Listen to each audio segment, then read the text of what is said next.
Welcome to my mommy's podcast. This episode is sponsored by Fabletics, my go-to source for all types of athletic wear. Fabletics creates clothing that's made to inspire physical activity in any type of setting. Moreover, Fabletics always aims to create fashionable, on-trend workout clothing at an exceptional price point. Their mantra is live your passion every day, and Fabletics is your one-stop shop for affordable athletic wear.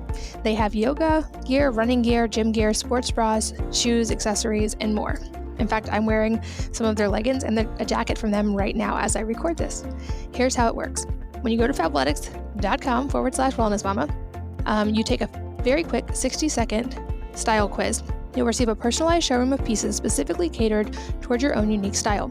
This takes the guesswork out of what styles are best suited for you, and with just a few clicks, Fabletics is doing all the homework for you. Right now, you can get 2 pairs of leggings for only $24.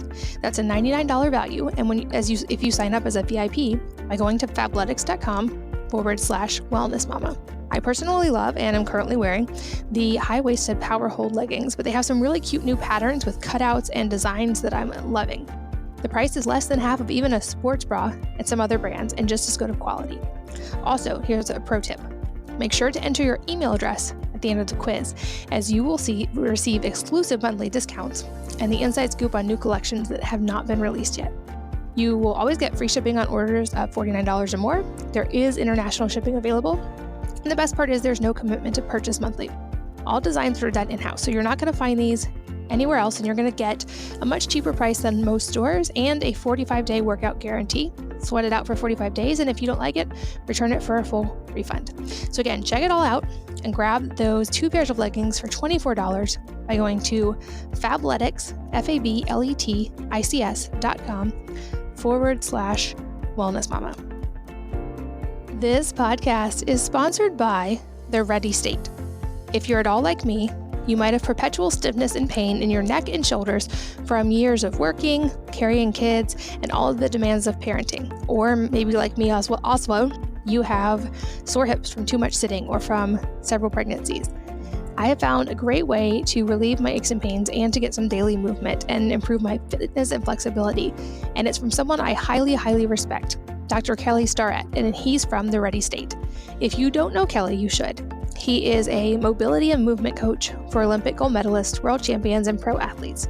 He's the author of 2 New York Times best-selling books, including the famous Becoming a Supple Leopard, which has sold over 500,000 copies.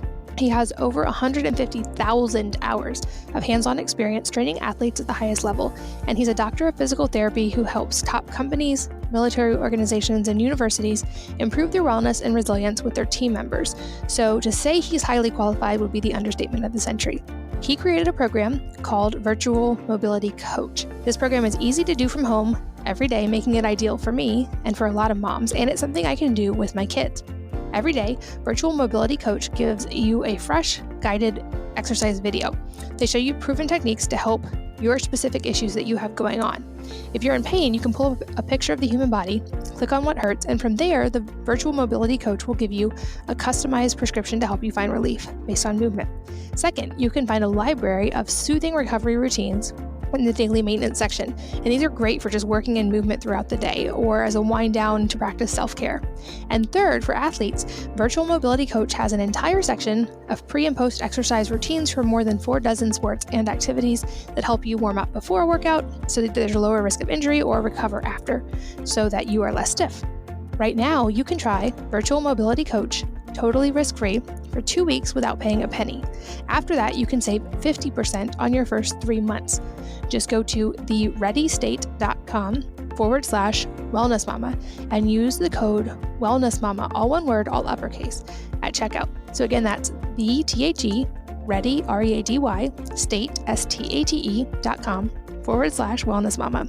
And you can save half off your first 3 months when you sign up for a monthly plan. You'll get personalized techniques to relieve nagging pain and to improve your fitness and flexibility. So again, check it out, thereadystate.com/wellnessmama, and sign up with the code wellnessmama. Hello, and welcome to the Wellness Mama podcast.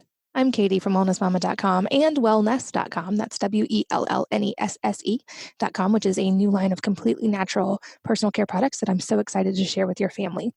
This is a much requested episode, and one that took me a long time to be able to formulate just because it's a tough topic. And today I'm opening up and sharing about my own inner journey over the past year and how that led to some pretty dramatic physical changes without focusing at all actually on diet or exercise any more than I normally would have. And I'll explain some of the details of that in this episode, of course, and I'm happy to answer follow-up questions if you guys reach out to me on the show notes of this at wellnessmama.fm. But if you told me a few years ago that something like the transformation I've experienced in the last year was even possible, I would not have believed you. My journey this year involved realizing firsthand just how connected the mind and body are and addressing the mental and emotional aspects that I had ignored for a really long time. In this episode, I'm going to share what worked for me and the resources that helped me along the way. And those will also be linked in the show notes at wellnessmama.fm. But before I jump in, I also really want to emphasize that I think that even more important than the physical aspects of health, dealing with the mental and emotional side like this is an extremely personalized process. And what works for one person might be ineffective or potentially even problematic for someone else.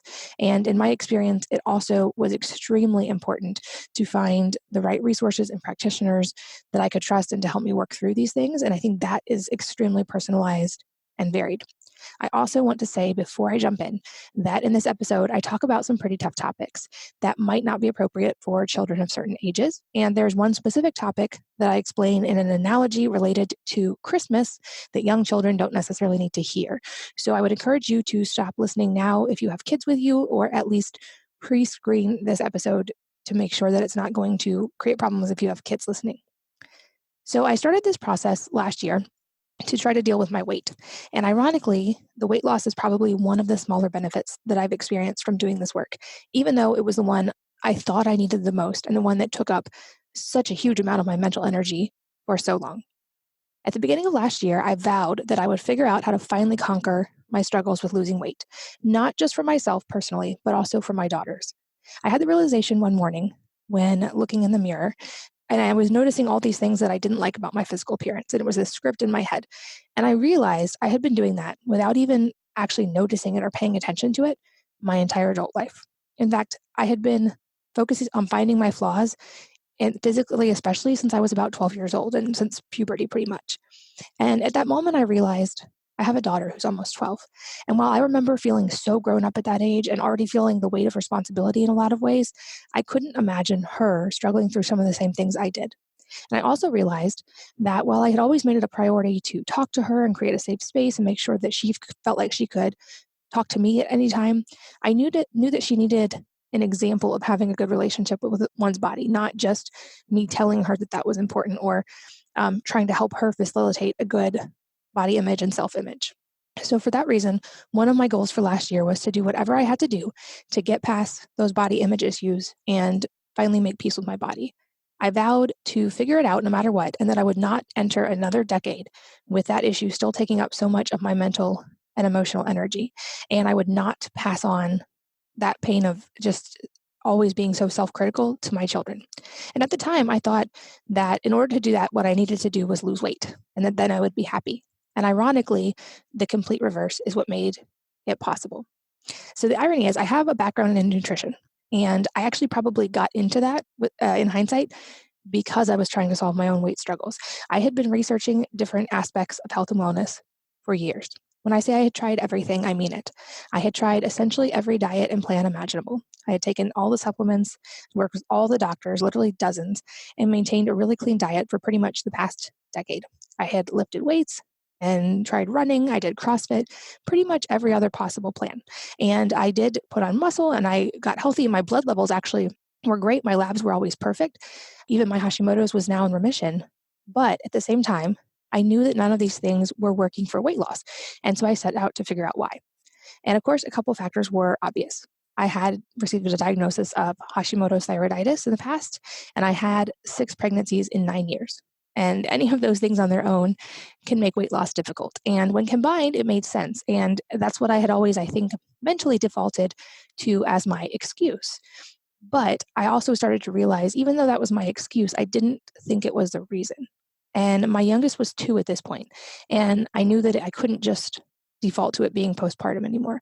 I knew that it had to be possible to work through these issues, and that the things I was doing weren't working.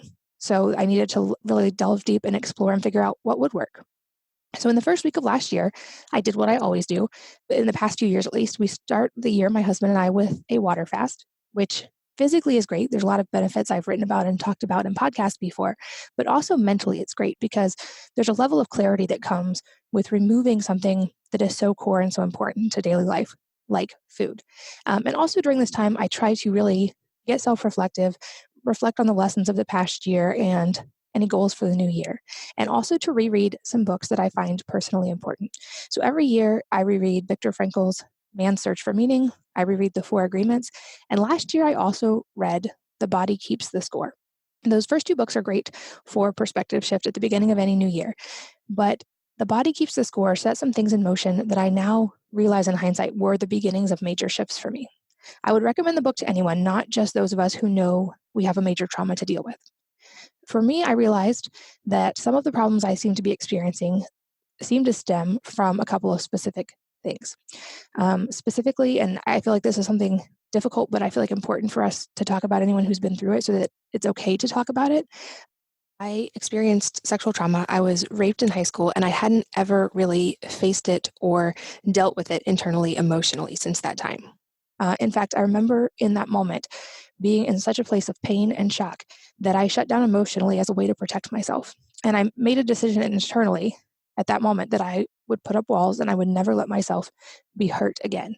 And I built metaphorical walls that over time translated into physical walls. Looking back, I can see just how powerful that mental decision was.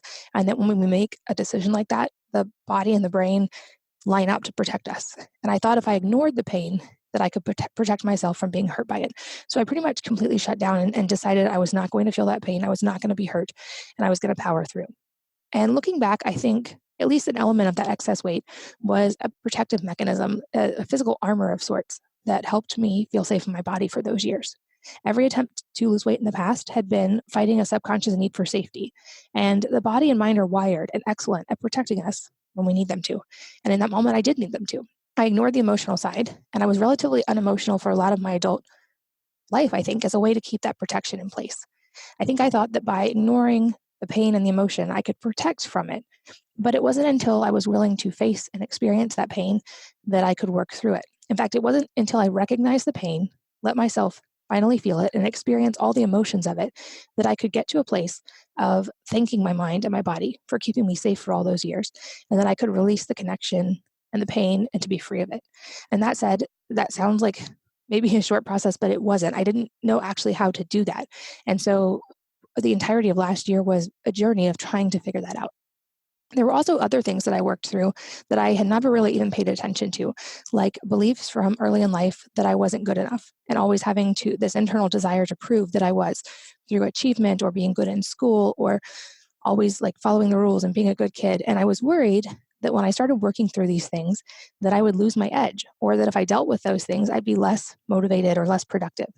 And what I've realized now is that when I was able to process and integrate those experiences and get to a point of being grateful for what they taught me, even though I, of course, wish they hadn't had to happen, I still had the ability to use the beneficial aspects and lessons of those without having to hold on to the walls and the pain. And I found a place of much more peace and actually more productivity and more ability to work through things. So like I said, this was a very long process, and it's one that I'm still working on. I suspect that this is a lifelong journey that we all walk in some way. On the practical level, for those who wonder, I lost about 60 pounds in the last year, and I'm still slowly and naturally losing weight without really trying to. So for the first time since having children, I could easily button a size 6 pair of pants, and that's a new experience for me. I also found a new appreciation for my body, and I feel like I've become a much more present wife and mother with the ability to connect deeply with the people I love the most. And the weight loss was a byproduct of the much more important inner work. And I would gladly do all of this work again, even if the weight loss had not happened, because of the inner shifts and the ability to connect more deeply that has come from this.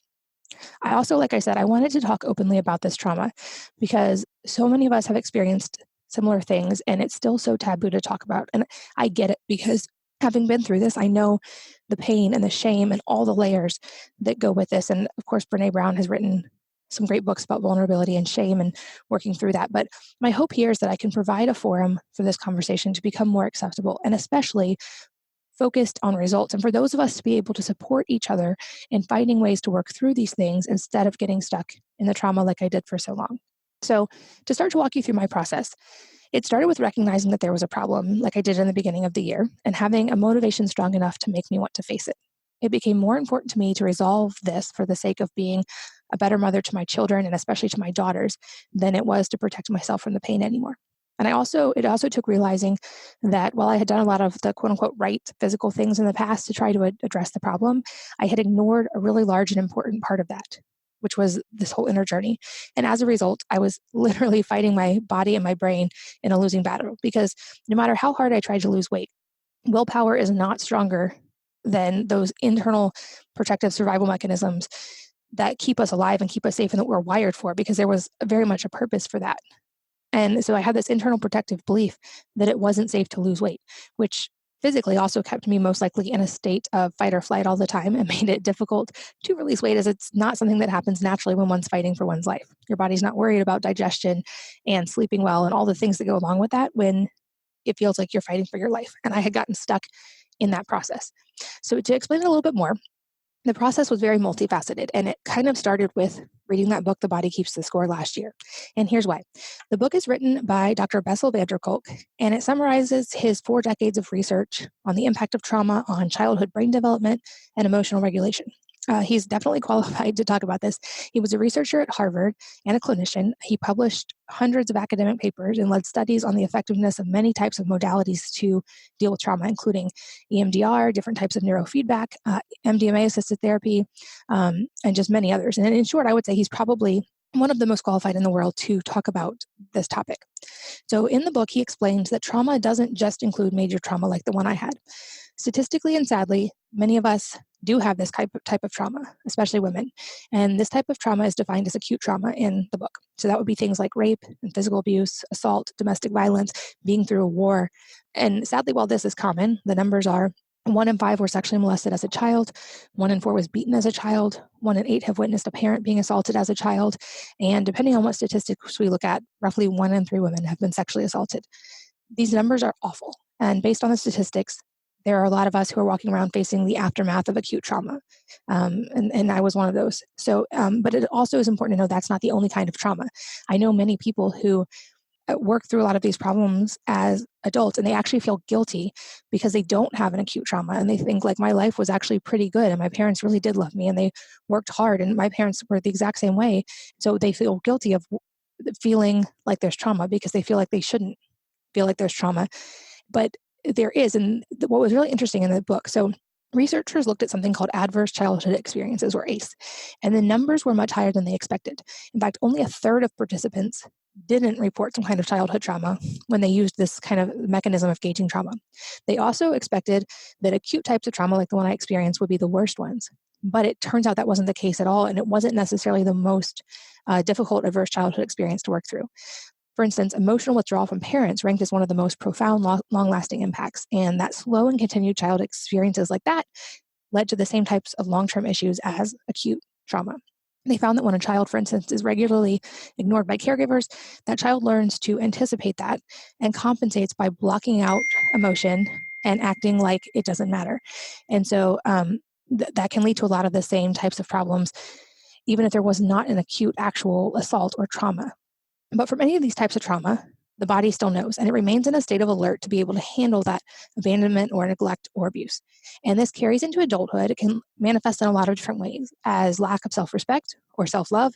In brain scans, people had increased activity in the brain, specifically an area called the insula, which integrates and interprets information from sensory organs and transmits fight or flight signals to the amygdala when necessary. This part of the brain should only be firing during acute situations, but can end up firing all the time when there's either of these types of trauma, which leaves the body always on alert. From a physical standpoint, this makes it tough to ever enter a parasympathetic state and can mess up stress hormones. From an outward perspective, this can express in a variety of ways depending on the person and the coping mechanism. So it could be things like disassociation and disembodiment, like kind of being disconnected from one's body, to hypervigilance and panic attacks, or anything in between. And I could tell from reading the book that I was dealing with some of the effects of acute trauma from that assault in high school and more subtle traumas from childhood that I'd actually largely forgotten or ignored until I started working through them. So in the book, he talks about kind of several different silos and types of treatment. That's first being a more common one that we have all probably heard of, meaning top down. So this is like talk therapy, connecting with others, allowing ourselves to know and understand what's going on while processing the memories of the trauma. There's also the option of taking medication to shut down inappropriate alarm reactions or by utilizing other technologies that can change the way that the brain organizes information.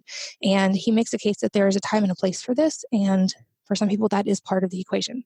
And then lastly, a kind of bottoms up approach by allowing the body to have experiences that deeply and viscerally contradict the helplessness, rage, or other things that resulted from the trauma.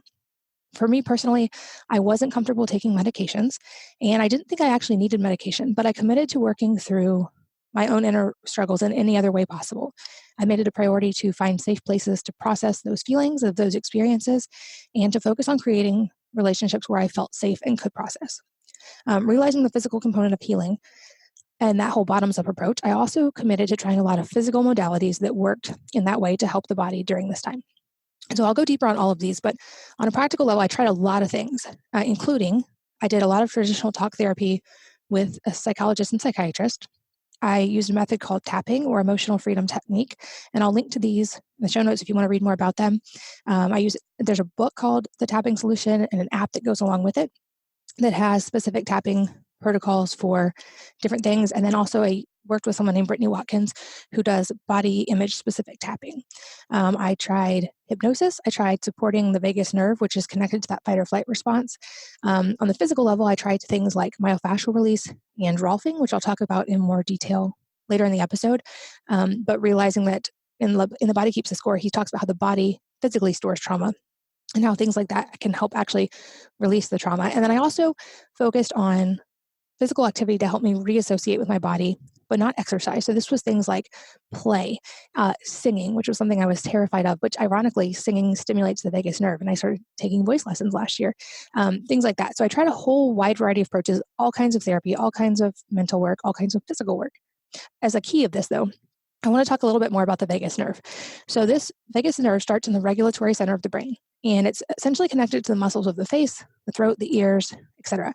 It's connected to our facial expressions and the emotional correlations that they make. So interesting fact, people who aren't able to smile for physical reasons, even temporarily, like paralysis or too much Botox, whatever it may be, are actually more at risk for depression. And there seems to be a two-way correlation here. So not triggering these movements actually makes it harder to be happy and to empathize and connect with others. Interestingly, the data also shows that people who can smile and laugh, even if they are upset, it can help pull them out of that. So it's really interesting, the research that we're seeing on that right now.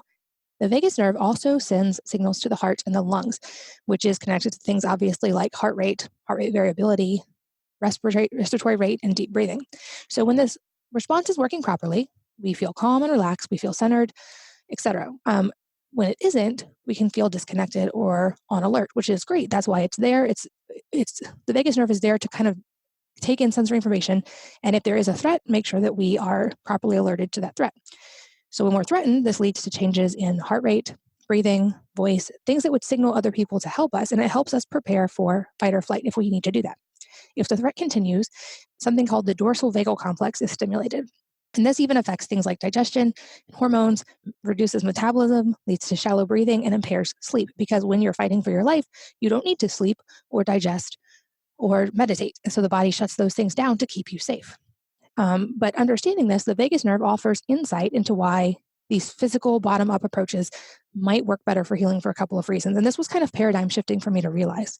Because even though I think I logically knew better, I kind of viewed the body as and the mind is disconnected, or at least the mind is something I could more easily control.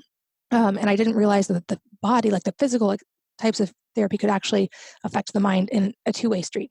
So as an example, traditional talk therapy just addresses what a person has conscious access to and is willing to work through. So just talking about the problem might not always be enough to fix it. And some researchers think that talking without using another modality to change the trauma expression could actually make things worse. There's a really sad study on dogs that illustrates this. Basically, researchers shocked dogs who were locked in cages and they could not escape. And they called this inescapable shock, which sounds absolutely horrible. And the result was something called learned helplessness in the dogs, which this means that when the cages were finally opened, the dogs didn't even try to get out. In fact, that fear had rendered them so helpless, and they were so afraid of the unknown, they wouldn't even leave the cage. The only way to undo the damage was to physically drag the dogs out of the cages repeatedly until they saw that there was a pattern of how they could get out. And in The Body Keeps the Score, Van der Kolk explores how this also applies to humans. The correlation here is that humans who went through a similar type of inescapable trauma, like rape or assault or war, they learned similar states of helplessness, because often in those experiences, as was my experience, one of the most difficult parts is that helplessness and not being able to get away or to fight or to flee and all those things that we're so wired to do. And they often got stuck here and had trouble being able to work through it. So his theory was that one way to get through this was using physical action that counteracted the helplessness. So these types of actions basically interrupted that fight or flight cycle that we get stuck in when we have that helplessness and the stress hormones, and they let us start working through trauma. So in other words, not being able to protect oneself during trauma, whether it be acute or chronic, led to this helplessness.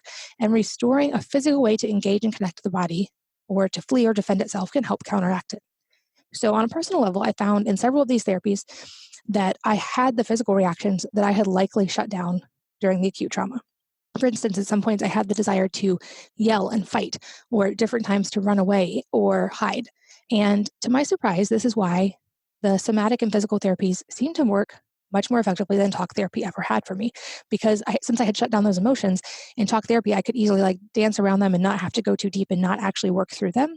And because of that, I thought I could just fight my body and get it to do what I wanted, or make a system to fix it like I could do in every other aspect of my life. And it turns out, as I found, that you can't hate yourself then. You can't force yourself happy or healthy. I had to learn how to be in my body again and to feel safe there, and to send that signal to my mind so that it would let go of that protective mechanism. And ironically, once I did that, the body stuff started shifting immediately without any other dramatic changes. So I found that some unexpected situations had a big impact in hindsight. I don't think these exact same things would work for everyone, and I don't think they even necessarily would have worked for me in the past until I was ready to face them. It was very much kind of a when the student is willing, the teacher will appear scenario. And so I think there are probably a lot of other things even that would have worked as well. It was just also that I was willing, but I'm sharing the ones that did help me in case they might be helpful to you as well. So for me, the cascade of events that led to this included some bizarre and unusual things, starting with a trip to Finland. And I've talked about this on the podcast before, but I had the chance to visit Lapland in northern Finland with Four Sigmatic last year. And this is in the Arctic Circle. It was incredibly cold, and it was an amazing trip. In hindsight, it had a very lasting and profound impact, but not in the ways I expected. So as an example, I knew that we would be doing a sauna and cold plunge while we were there. I was nervous for the cold because I hated cold water at that point, but also nervous because, and this sounds silly now, but I dreaded the idea of wearing a swimsuit in public, especially when there were cameras around. Because of all my body image issues, that was actually one of my biggest fears at that point. And on that trip, I conquered the cold and the fear of wearing a swimsuit, and I also started to value my body for what it could do instead of what it wasn't. So ironically, at that point, despite the fact that my body had grown 6 healthy babies, I was always focused on its deficiencies and its stretch marks and what it did or didn't look like. And Finland was the first step in starting a shift towards appreciating what it could do, which was last in cold water as long as the toughest guys on the trip, or hike through waist-deep snow, or handle extreme cold for a week, or sled down hills even though I was terrified. I didn't know it at the time, but that shift started a much longer, year-long process for me that I'm still in. And so just kind of facing that and the littlest shift into valuing my body for what it could do instead of just focusing on its physical deficiencies started, I think, to crack the walls a little bit.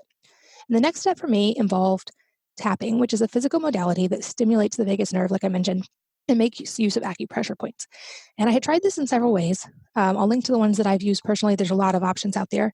I used the tapping solution, which there's an app and a book, and that was from a previous podcast guest, Nick Ortner. If you guys want to listen to his interview, it's phenomenal. And the app walks you through tapping for different scenarios and goals.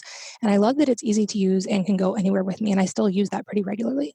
I also worked with a tapping expert in another previous podcast guest, Brittany Watkins. You can listen to her episode as well, but directly to see if there were any underlying issues with emotional eating or related to the trauma that I needed to address. And I also worked with a psychologist who specializes in trauma as I started bringing things up through tapping and through all the other work I was doing. Another shift happened for me in an unexpected way when I tried a mixture of acro yoga and Rolfing. And it sounds bizarre, and I would never have guessed that this could have had an impact, but it absolutely did. In fact, I didn't go into it with the idea at all that it was going to cause a shift. If you aren't familiar, Rolfing is a deeper soft tissue work that is designed to improve posture and body positioning. It can affect fascia and soft tissue, which is probably what made it effective for me because, as he talks about in The Body Keeps the Score, trauma can actually store in memory physically in the body in places like fascia. And so things like Rolfing can help release it. And combined with acro yoga for me, this meant that I was in a situation that involved trust and involved not being on the ground because you're held in the air by another person while this happens. And so I wasn't in control. I wasn't on the ground. And then I also brought up a lot of the body image issues because I was being held by another person and was worried about my weight and was worried that I was too heavy and that I was going to hurt this person. And so I realized as soon as we started that I had some trust issues that I had obviously not dealt with, and that I did not at all like the feeling of not being in control and not on the ground. And this practitioner used Rolfing as I was balanced in the air and then as I was doing certain movements. And during the process, I felt physical shifts as he worked on areas of fascia and muscle groups, especially my shoulders, and even just movement of my hips, because through having a C-section and I think probably all those years of carrying babies, there was just a lot pent up there. It was a strangely mental and emotional experience too, as memories of some of these past things came up and I felt like I was experiencing them again in real time and processing them. And so afterwards, once I was finally on the ground, it was a bizarre thing. I don't know if you've ever seen an animal show, for instance, on TV, where an animal narrowly escapes death, and then the animal goes through an involuntary kind of like shaking episode where all that adrenaline and all those emotions release, and they just kind of shake to get it out. And that happened to me after this treatment. In fact, I shook uncontrollably for 2 hours, and I couldn't stop it. And I think in hindsight, what was happening was that I had shut down in the actual time when I should have processed the trauma. And so in reliving it a little bit, that all came out and I finally was able to process the emotions and the adrenaline and all of the things that went along with that experience. And so this was essentially like a somatic therapy that helps me, I think in that moment, reconnect with my body and process that trauma. So this guest was on my podcast before, and he had a quote to never waste a trigger, speaking to the idea that when something brings up a strong emotion or makes us angry or upset, it's a chance to look internally and figure out why. And so starting to see in that moment that mind-body connection was stronger than I thought I had realized before, I started paying attention to that idea of not wasting a trigger and realizing there were quite a few things that were triggers for me. And that kind of led to a spotlight and an insight into where these triggers maybe came from and how I could then start to process them. So that was kind of my internal work that was very quiet and calm for quite a few months. And I would notice anger come up from something or fear or insecurity. And I could then start to look at, instead of fighting that emotion, thank it for its being there and see what it could teach me. And that started really providing insight into those walls that I had built and into the things I was doing to protect myself that were actually not serving me at all. And so I started to work through those things internally and with therapists. A few months later, I met a woman named Erin, and she will be on the podcast as well. I attended one of her sessions at this conference, and I'll link to her website in the show notes as well. But her session at this conference was called Dealing with Entrepreneurial Head Trash. I did not expect it to be anything that was going to help with anything I was processing. I thought it would be about productivity or organization or dealing with procrastination. What ensued was a 90-minute mental exercise that I did not expect and that I was not prepared for. So she and the other presenter, Rhonda Britton, who has several great books on this topic that I will link to in the show notes, they started talking through the idea of filters and the subconscious. And as they started talking, pieces just kind of started clicking into place in a wonderful and terrifying way. So they explained that only a small part of our brain is managed by our conscious thought, and that much of what motivates our actions is actually controlled by the subconscious. This is the reason that talk therapy isn't always very effective, as we can only work through the things we can consciously access, and such a small percentage of what we can access is in our conscious thought. So long term, we have to figure out how to deal with the subconscious and to work through these things, which is tough because a lot of this is formed by early childhood experiences. We may not necessarily have words or frameworks for this, and it can be tough to activate the subconscious because we, of course, can't consciously control it. And what really resonated with me in that session was the idea of filters. And it was truly paradigm shifting for me when this clicked into place. So I had always assumed that since I had some difficult stuff to work through, that it would be a long and complicated process, and that had been my experience to this point. They explained a lot of how we perceive and interact is controlled by our filters. So as an example, if a person has a filter that he or she is not lovable, or that people don't like him or her, that person will see examples of that everywhere. So for instance, if it was me and that was my belief that no one liked me or that everyone was out to get me, I would read into people's facial expressions. Or if someone walked by without smiling, I would take that to mean that they didn't like me. Or if there was a tone of someone's voice, I might take it to mean that that person didn't like me, even if it was just meant that they were having a hard day. These filters are often formed by very early childhood experiences. So as a personal example, I had an underlying filter that I was not good enough and that I was not lovable. And I mentioned that a little bit in the beginning, but as a result, I spent a lot of time and energy trying to prove to myself and others that I was good enough and worthy of love. On the one hand, this was an advantage because it made me very motivated and probably borderline neurotic, which was great for work and for business and productivity. I also always tried to help others as a way, I think, to prove that I was lovable and so that people would like me. And this led to some great relationships. And I don't actually think either of those things is objectively bad. But the degree to which I did these things wasn't healthy. And it led to me, I think, at times ignoring my own some personal needs and becoming run down and resentful. And it led to some relationships that were not balanced. And so at this point in this session, I'm trying to figure out how to deal with these filters. Like I said, thinking it must be a long process because they were so deeply ingrained and they were formed before, some of them before I even had conscious memory. And Erin and Rhonda explained, they used a really great analogy called the Santa Claus analogy. And so again, if you have children listening, this is an important topic for, I would encourage you to stop listening right now. But what they explained was that as a child who believes in Santa, there's a filter that Santa Claus is real. And this child will, through that filter, see proof of it everywhere.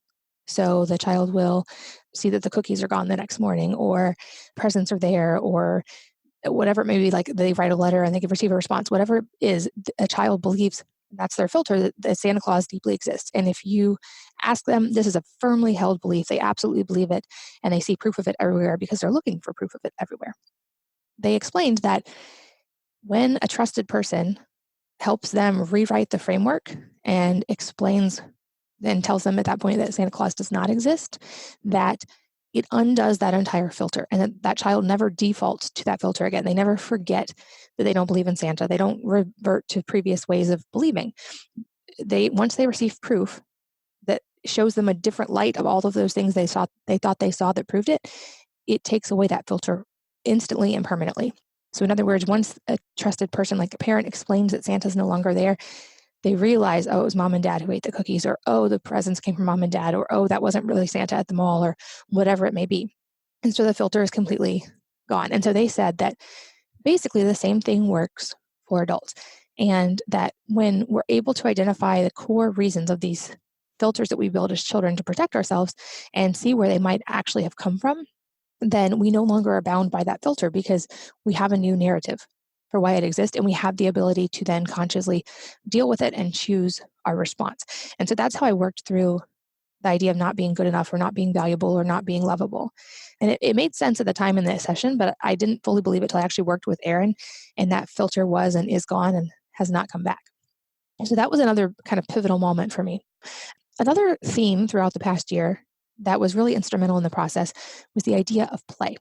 So another thing that shifted for me as I started changing my perception of my body from what it wasn't and how it looked to what it could do and appreciating it is that I rediscovered the idea of fun and play. I realized I'd gotten to the point of thinking as exercise as a chore or a punishment, and I hated it and felt like it wasn't effective. When I shifted this perception, I found ways to incorporate movement that felt like fun and play, including walks alone or with my kids and my husband, or jumping on a trampoline, learning how to do a handstand, which ironically was an extremely scary process for me because I didn't like being upside down. Even things like now trying pole vaulting with my kids, or things like hot and cold therapy, which helped me feel it very much in my body, or running for fun and not just for exercise. And so the idea of play is something I started really incorporating. And over time, especially, it really made a dramatic impact of how I related to my body. And I think it helped, like those forms of movement also helped somatically me be able to work through a lot of the things I was going through.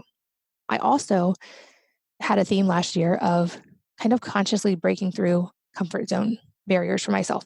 And some of these were instrumental to the process, and some of them were just, I think, expressions of having worked through some of these things.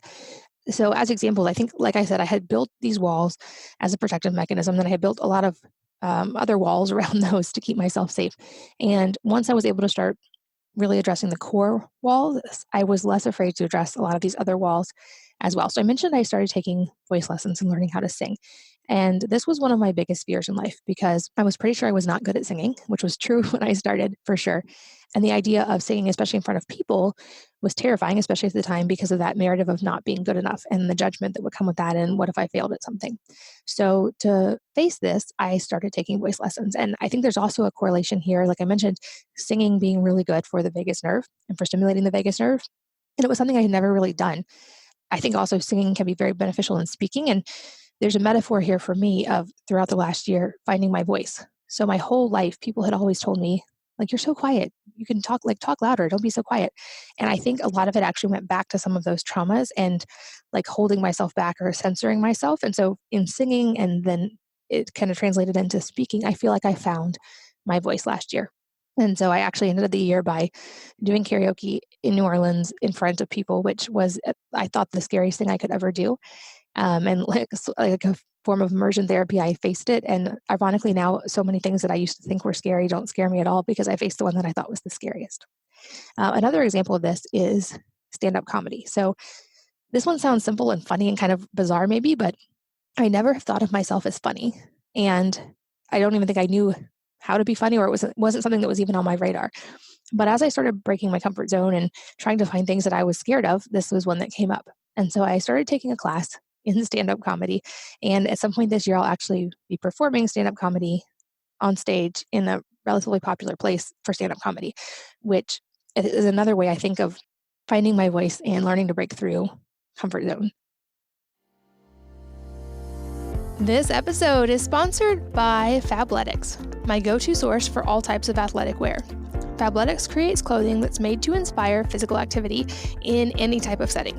Moreover, Fabletics always aims to create fashionable, on-trend workout clothing at an exceptional price point.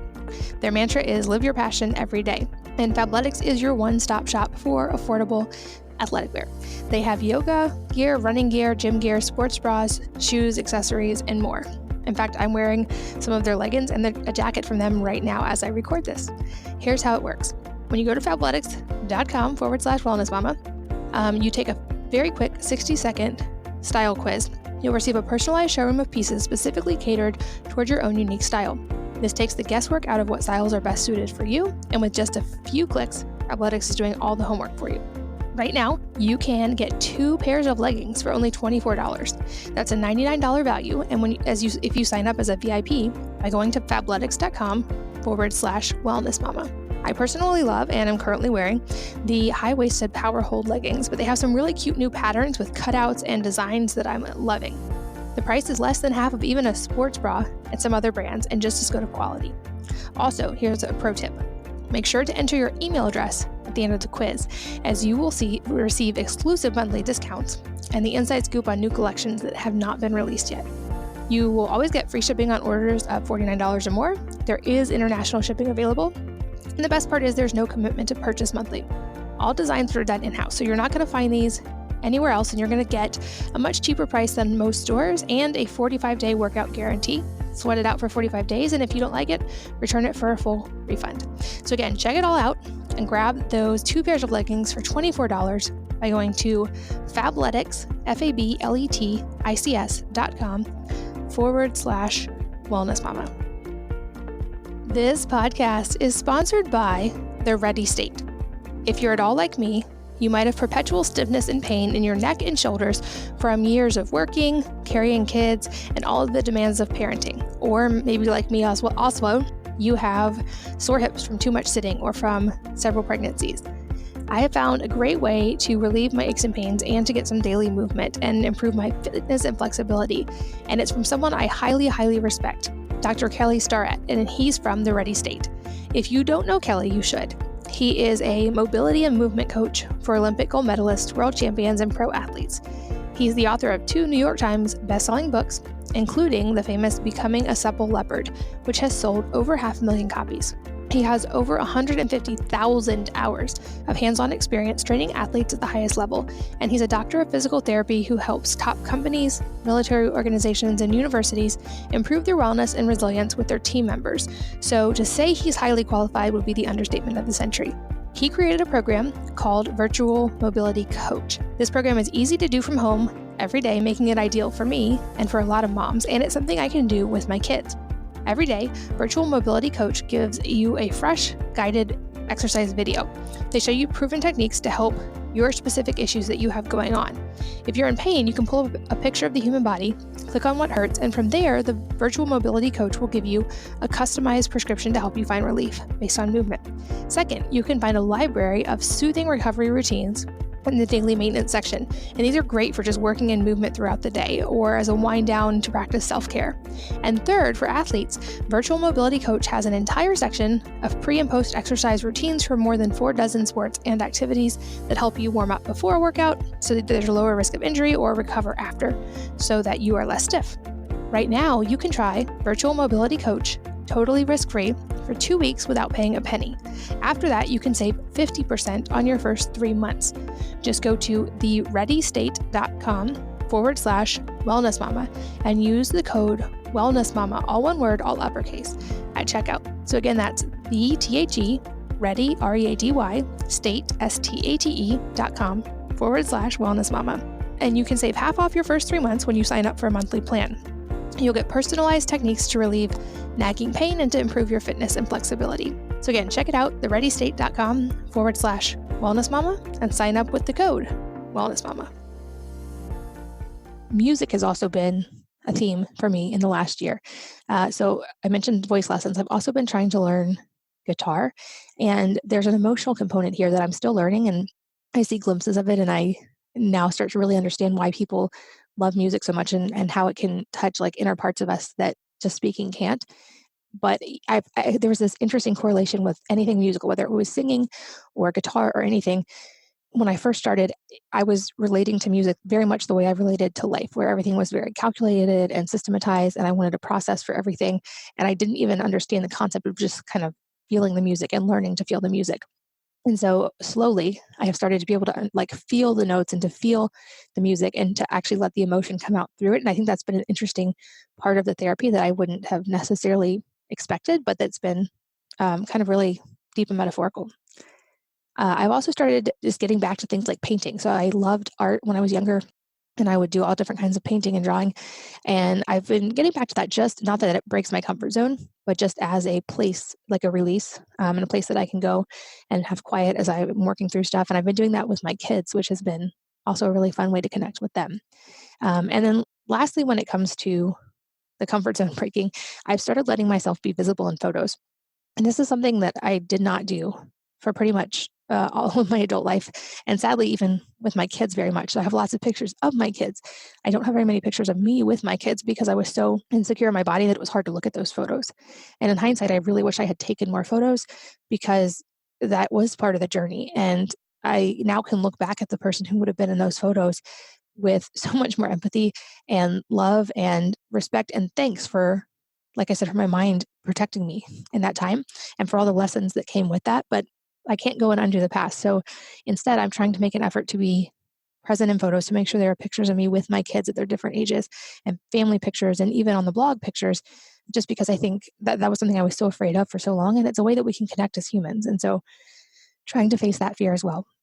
There's also obviously like the physical side of this, which is not by any means the big part of the transformation, but there was an aspect of this. So I want to speak to it as well. As I said, I didn't make any major dietary or changes in exercise intentionally. That wasn't my focus. In fact, if anything, I shifted from an attitude of depriving my body by dieting and punishing it with exercise to loving myself and wanting to nourish my body with good food and enjoy it through fun movement. And this led to some practical changes, but they weren't the focus. They were the byproduct.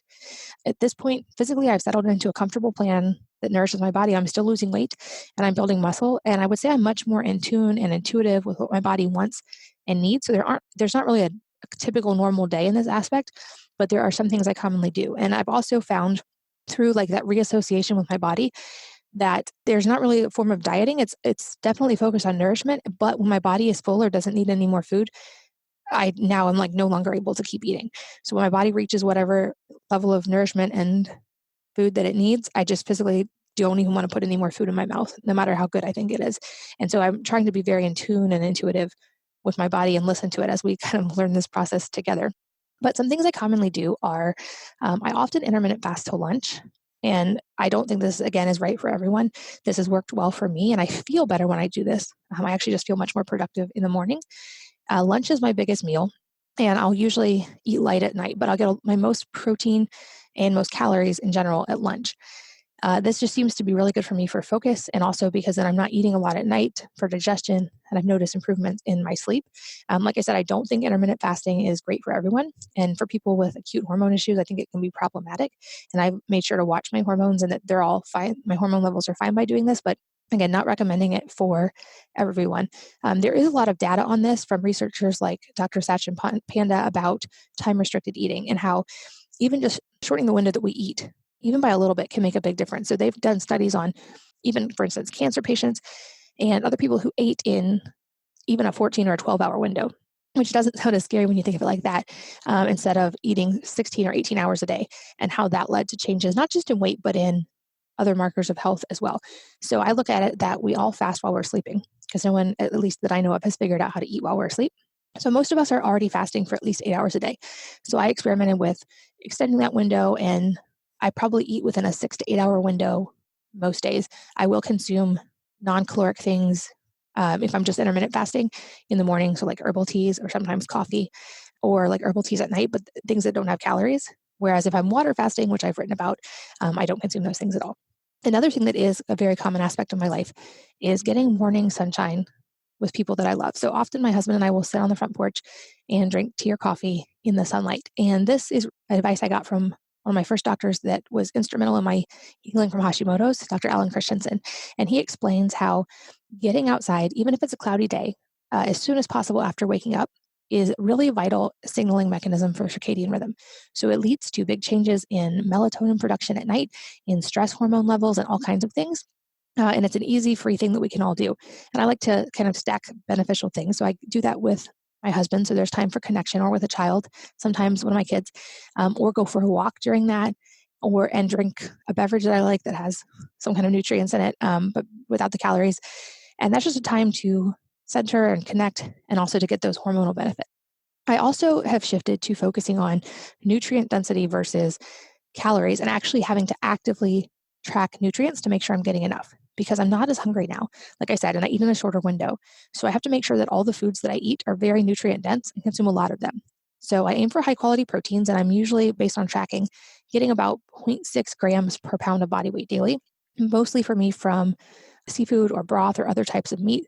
So this is things like I eat a lot of sardines, tons of greens, both cooked and raw, lots and lots of cooked and fermented vegetables, and lots of broth, which has beneficial amino acids like proline and glycine that balance out the other amino acids that are found more in meats. Every day I also consume things like broccoli sprouts, which I grow in the kitchen. There's tutorials on the blog if you want to figure out how to grow those. Those are a source of sulforaphane, which supports the body in a lot of ways, and also just a great source of nutrients.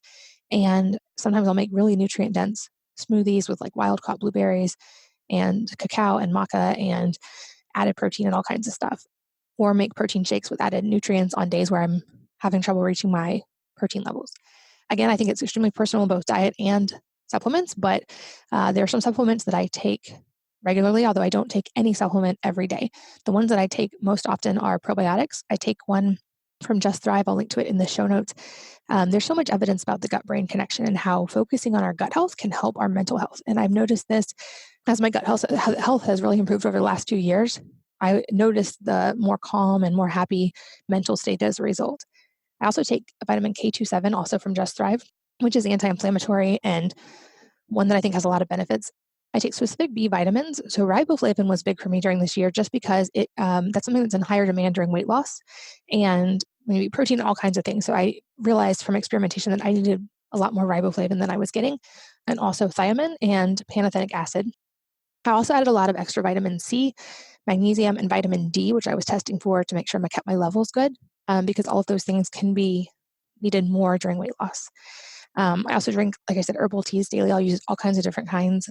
And then some other supplements I've been experimenting with are things like resveratrol. I mentioned vitamin D, choline inositol, I think is what it's called, and phosphatidylcholine, which both have made a huge difference on my mental state and focus.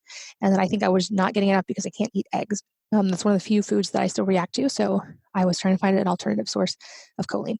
I mentioned riboflavin and B1 as well.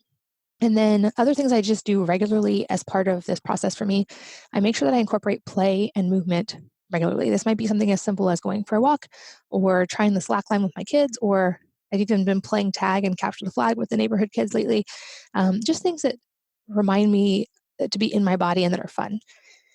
We also, in our area, also sauna and cold tub often with friends. And this is something I learned from Finland as well. Saunas are such an important part of their culture, but also very important to their community and to their connection. And so I love being able to do this with friends or with my husband, or ideally with like a group of us, because I think it's also a chance for connection and community, as well as all the benefits of sauna, which I've talked about at length in previous podcasts and have written about. But I think the community aspect really just amplifies it. And then I've also tried to really prioritize time not working and spending time with family and close friends, and to do that almost every day. And statistically, those types of relationships and building a strong community like that is one of the most important things that we can actually do for our health. It's more important than exercise or not smoking. And it was something I wasn't doing well. And as I've taken baby steps of learning vulnerability and learning to be more deeply connected in relationships, that's been a really important part for me. In conclusion, I think I'm very much still on the journey. And I think that for all of us, especially the inner work, it's always a process. And I don't think we ever fully arrive. I think we're constantly on the journey. But this past year has been transformational and extremely paradigm shifting for me. And even though this is still like the aspects of this are difficult to talk about, I hope that my experience in sharing this can somehow be helpful to you if you face any of these same things.